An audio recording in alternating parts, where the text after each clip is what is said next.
नमस्कार, मैं हूँ शैलेंद्र सिंह और आप देख रहे हैं हमारा यूट्यूब चैनल शब्द शब्द शैलेंद्र सिंह। आज बात करेंगे महाकुंभ की।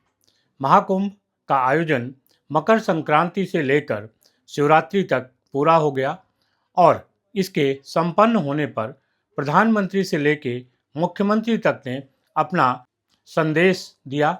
जो लोग इस पूरे महाकुंभ के दौरान अपनी ड्यूटी निभाते रहे, आयोजन में जिनकी सहभागिता रही, उन सबको धन्यवाद दिया।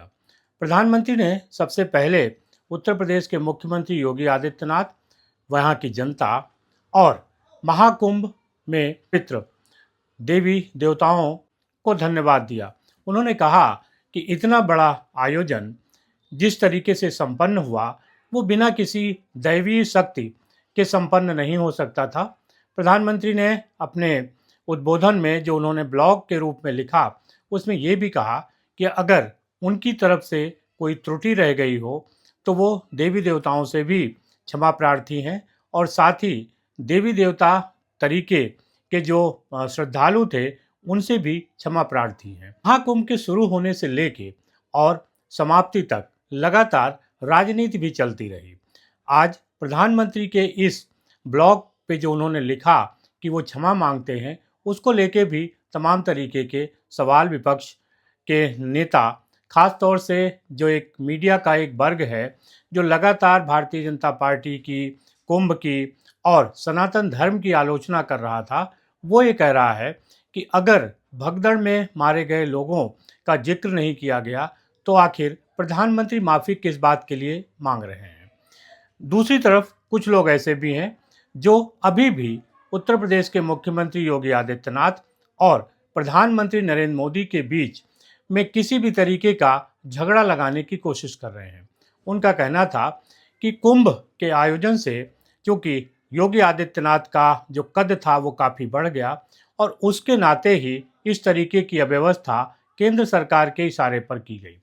इस तरीके के वैमनस्य को फैलाने का काम नैरेटिव एक मीडिया का एक बड़ा वर्ग कर रहा है, खास तौर से जो सोशल मीडिया पर, जो यूट्यूब पर हैं, वरिष्ठ पत्रकार खुद को कहते हैं। हालांकि ऐसे लोग दूसरे को गोदी मीडिया कहते हैं, लेकिन असल में जिस तरीके से उनकी एक एकाकी सोच है, वो बताती है कि वो सिर्फ सनातन धर्म के विरोध को ही अपना एक आलंबरदार समझते हैं और उसी विरोध को लेके वो लगातार कुंभ पर हमला करते रहे।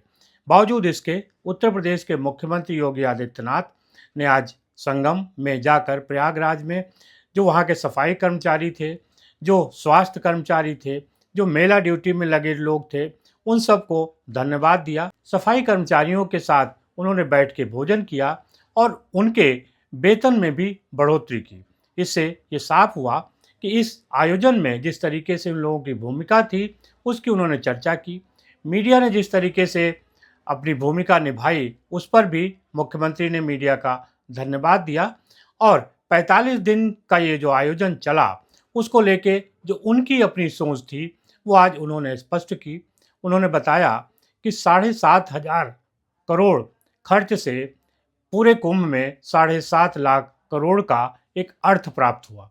यानी आस्था के जरिए अर्थ का जो ये नया गणित भारत के उत्तर प्रदेश ने देखा है, वो राम मंदिर से शुरू हुआ और अब संगम तक चल रहा है। मुख्यमंत्री को पहले सुनिए। एक वैश्विक इवेंट बना और इसका श्रेय आदरणीय प्रधानमंत्री जी के विजन के कारण ये जो कार्य करने में हमें सफलता प्राप्त हुई और यह इसको व्यापक सकारात्मक रूप से देश और दुनिया तक आप सब ने पहुंचाया है। मैं इसके लिए भी आपको हृदय से धन्यवाद करता हूं। मैं देख रहा था कि एक एक दिन हो या रात्रि हो, सुबह हो या शाम हो, शीतलहरी हो या भीषण धूप हो, लेकिन अनवरत रूप से कोई चलता रहा तो वो मीडिया चलता रहा। या तो मां गंगा की धारा चलती थी या मीडिया चलता था। और आपकी जो ये भूमिका थी, सकारात्मक रूप से आगे बढ़ती रही और महाकुंभ प्रयागराज नए रिकॉर्ड बनाने के लिए उतावलापन दिखाते हुए 66 करोड़ 30 लाख से अधिक श्रद्धालुओं को मां गंगा, मां यमुना और मां सरस्वती की इस त्रिवेणी में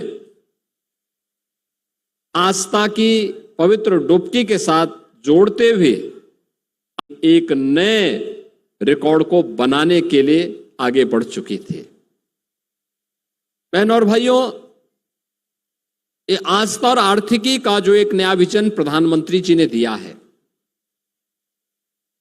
कि स्पिरिचुअल टूरिज्म में भी पोटेंशियल है और उस पोटेंशियल का आधार कोई राज्य बन सकता है तो उत्तर प्रदेश बन सकता है। अभी गत वर्ष ही उत्तर प्रदेश में 2024 में 65 करोड़ श्रद्धालु और पर्यटक उत्तर प्रदेश के अंदर विभिन्न तीर्थ स्थलों में आए थे। अयोध्या धाम आए थे, काशी आए थे, मथुरा वृंदावन आए थे, प्रयागराज में आए थे, चित्रकूट में आए थे, मां विंध्यवासिनी के धाम में आए थे, गोरखपुर में आए थे, सुख तीर्थ में आए थे, नैमिषारण्य में आए थे। और अकेले प्रयागराज में 45 दिन में 66 करोड़ 30 लाख पर्यटक और श्रद्धालु आ चुके हैं। यानी नए नए रिकॉर्ड बनते हुए दिखाई दे रहे हैं। प्रयागराज महाकुंभ ने उत्तर प्रदेश के अंदर 5 स्पिरिचुअल टूरिज्म के कॉरिडोर उपलब्ध करवा दिए। प्रयागराज से मिर्जापुर और काशी का एक, प्रयागराज से अयोध्या और गोरखपुर का 2, प्रयागराज से लालापुर, राजापुर और चित्रकूट का 3, प्रयागराज से लखनऊ और नैमिषारण्य का 4 और प्रयागराज से बुंदेलखंड एक्सप्रेस होते हुए आगरा होते हुए मथुरा, वृंदावन और सुख तीर्थ ऊंचाई तक पहुंचाए, जिनमें सर्वाधिक सुरक्षा कर्मी उत्तर प्रदेश पुलिस बल के थे, पीएसी के थे, फायर सर्विसेज के थे, जल पुलिस के थे, होम गार्ड के थे, पीआरडी के जवान थे, एटीएस और एसटीएफ के कमांडो भी हम लोगों ने तैयार किए थे। और पूरे मेले को फेस रिकॉग्निशन के साथ जोड़ते हुए लगभग 3000 सीसीटीवी कैमरे के साथ एआई टूल के साथ जोड़ते हुए एक एक व्यक्ति की आने की सूचना और उसके चेहरे की पहचान के साथ साथ डुबकी कितने लोग लगा रहे हैं उन सब की काउंटिंग की भी व्यवस्था उसके माध्यम से हो रही थी। और मुझे उसी से सहायता मिल रही थी। मैं प्रयागराज आता था तो यहां पे तो प्रत्यक्ष देख लेता था, हवाई सर्वेक्षण कर लेता था, लेकिन जब लखनऊ में या कहीं रहता था तो 3000 कैमरों को ही मैं एक एक करके देखता था। 360 डिग्री तक जिन्हें घुमा करके देखा जा सकता था और एक एक एंगल से हम लोग एक एक क्षेत्र को देख सकते।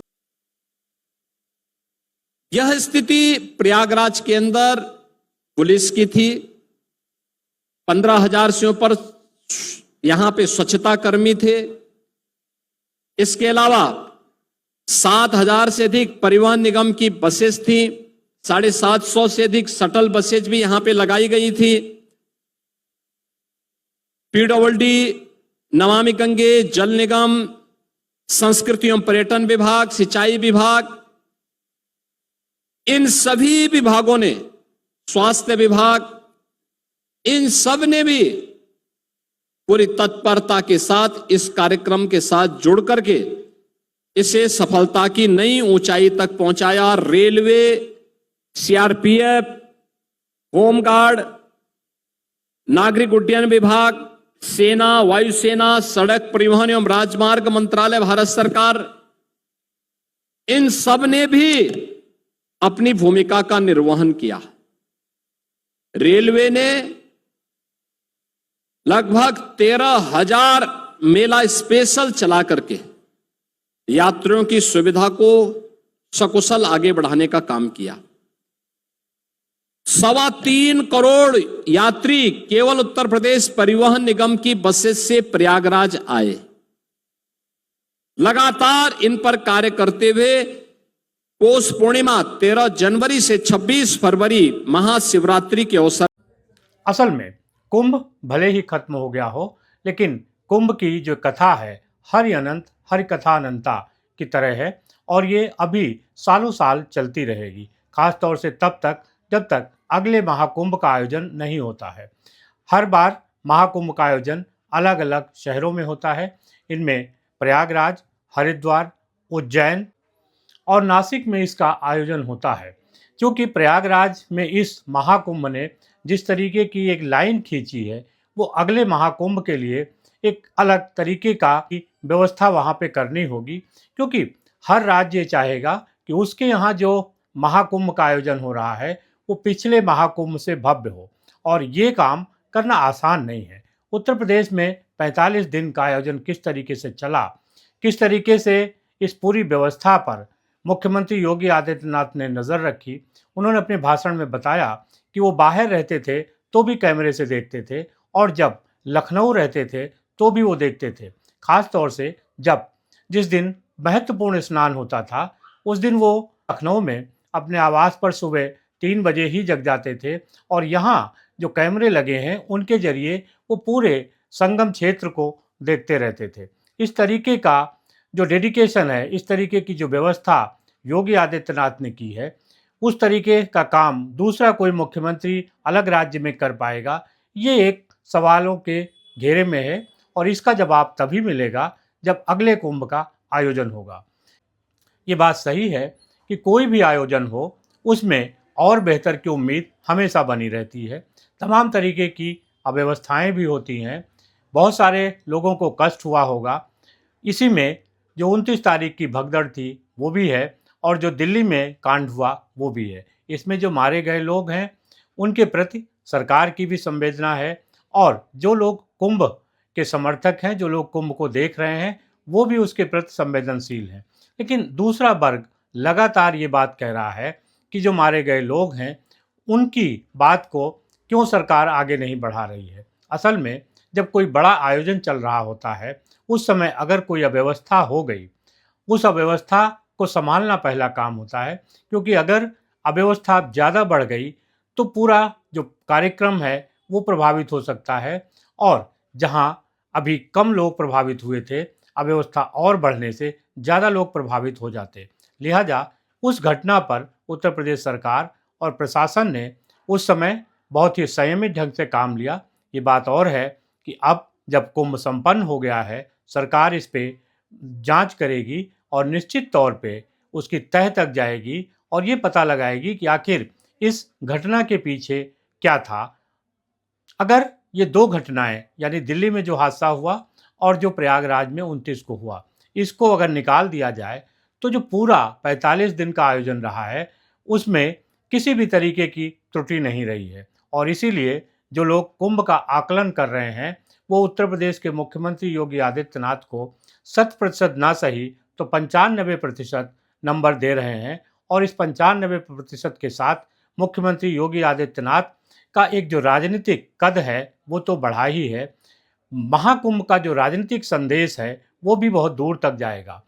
2027 के चुनाव भी इससे प्रभावित होंगे, और उत्तर प्रदेश में जिस तरीके की जातीय राजनीति चल रही थी उसको भी इस कुंभ के जरिए जवाब दिया गया है। और शायद यही वजह है कि वो समाजवादी पार्टी के नेता अखिलेश यादव को लग रहा है कि कुंभ को इवेंट बनाकर भारतीय जनता पार्टी ने जिस तरीके से प्रचार किया ये उनके लिए संकट का विषय है।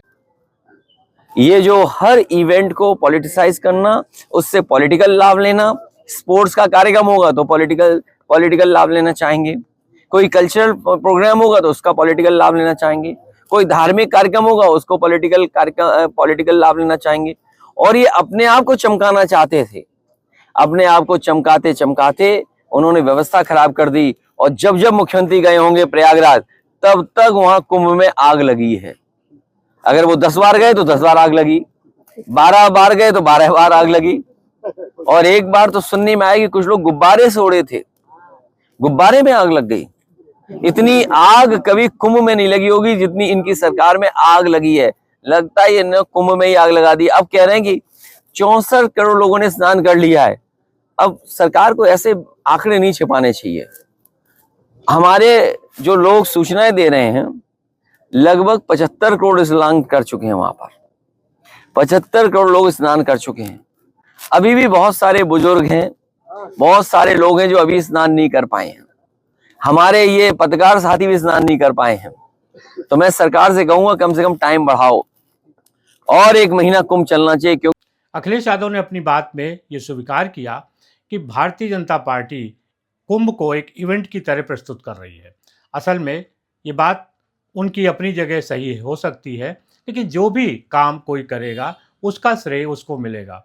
2013 और 2019 में भी कुंभ का आयोजन हुआ था। 13 में महाकुंभ था और 19 में अर्ध कुंभ था। इनमें भी जिस तरीके से लोग आए, उनकी भी गणना उसी तरीके से हुई जिस तरीके से आज लोगों की हुई है।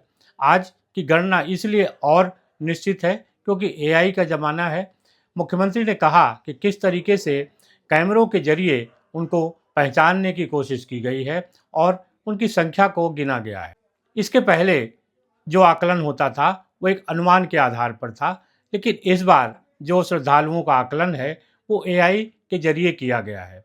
इससे जो 66 करोड़ 30 लाख लोगों की बात की जा रही है, उसमें से 100% सत्यता नज़र आती है।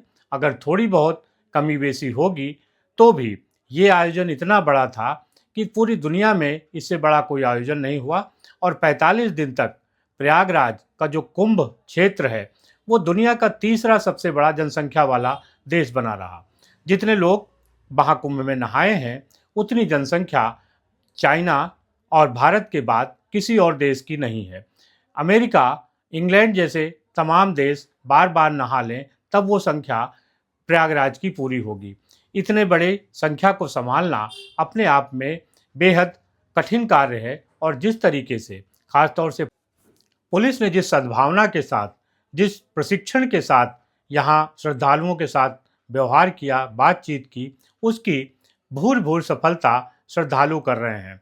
बहुत सारी अव्यवस्थाओं की चर्चा के बीच श्रद्धालु ये कहते हैं कि जो भी कुछ हो, लेकिन डेडिकेशन उत्तर प्रदेश के मुख्यमंत्री योगी आदित्यनाथ ने दिखाया, उसमें उनको कहीं कोई कमी नज़र नहीं आती। वो ये मानते हैं कि हो सकता है कि इस व्यवस्था को थोड़ा सा सुधारा जा सकता था, उस घटना को टाला जा सकता था।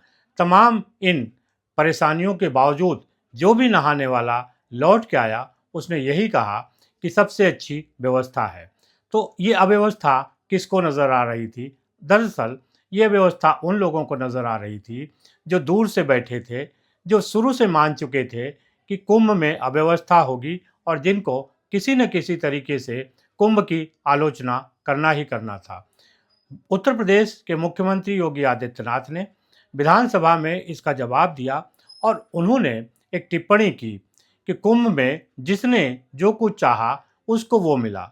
और ये टिप्पणी असल में एक पत्रकार हैं अनिल सिंह, उन्होंने अपनी पोस्ट पे लिखा था और उसी पोस्ट में एक लंबी चौड़ी पोस्ट थी। उस पोस्ट को ही मुख्यमंत्री योगी आदित्यनाथ ने अपने भाषण में पढ़ा और ये कहा जाने लगा कि आखिर गिद्ध और सुअर मुख्यमंत्री ने किसको कहा है। असल में इस गिद्ध और सुअर की तुलना से सबसे अधिक कष्ट समाजवादी पार्टी के नेता अखिलेश यादव को हुआ और उनका जवाब था कि जो लोग अपनों को तलाश रहे हैं, क्या उनको मुख्यमंत्री ने गिद्ध और सुअर कहा है?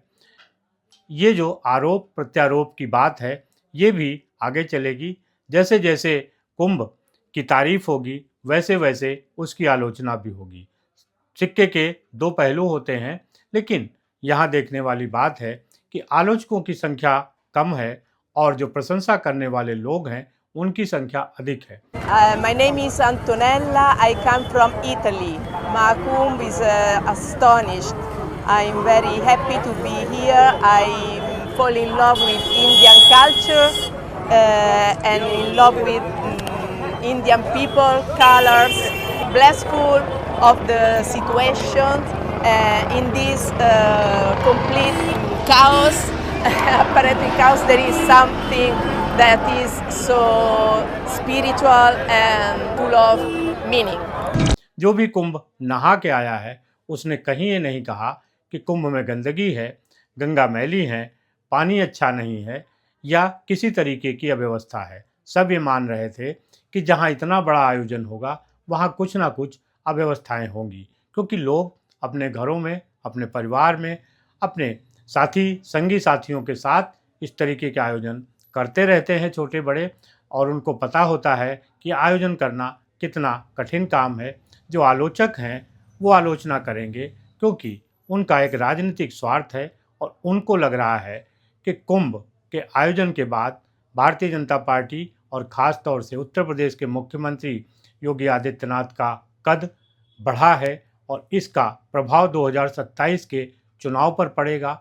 2027 का चुनाव जहां कांग्रेस और समाजवादी पार्टी जातीयता के मुद्दे पर ले जा रही थी, कुंभ ने यह दिखा दिया है कि समाज में जाति का कोई भेद नहीं है। उसी घाट पर सवर्ण ने भी पानी पिया जहां पर कि किसी अवर्ण ने पानी पिया होगा, नहाया होगा। जहां पर बड़ा उद्योगपति स्नान किया, वहीं पर छोटे व्यक्ति ने भी किया। जिस घाट पर प्रधानमंत्री नरेंद्र मोदी नहाए, उसी घाट पे तमाम लोग नहाए और उनको इस बात की खुशी थी कि इस घाट पर प्रधानमंत्री नहाए थे और उसी घाट पे हम नहाए हैं। यानी समानता और समरसता का जो संदेश कुंभ ने दिया, वो आने वाले दिनों में समाज और राजनीति दोनों की दिशा बदलने का काम करेगा। और यही कष्ट विपक्षी दलों को है, जिसके कारण वो किसी न किसी तरीके से कुंभ की आलोचना करने का कोई भी मौका छोड़ना नहीं चाहते। उनका जो एक समर्थक मीडिया वर्ग है, वो एक अलग नैरेटिव फैला रहा है और उस नैरेटिव में अभी भी तमाम तरीके के सूत्र आगे पिरोए जाएंगे। लेकिन जो सच है वो सच है और जनता ने देखा है कि कुंभ का महात्म क्या है। किस तरीके से होड़ लगी थी कि हम कुंभ नहाने जाएंगे, अगर कोई दूसरा नहा के आया है तो हम भी जाएंगे। और इसी होड़ का नतीजा था कि 66 करोड़ 30 लाख लोगों ने स्नान किया। अब अगले कुंभ की बारी है और कुंभ के राजनीतिक प्रभाव को भी देखने की बारी है। आपको क्या लगता है कि 2027 का जो उत्तर प्रदेश का विधानसभा चुनाव है, उस पर कुंभ का कितना प्रभाव होगा? जरूर बताइएगा। शुक्रिया, धन्यवाद।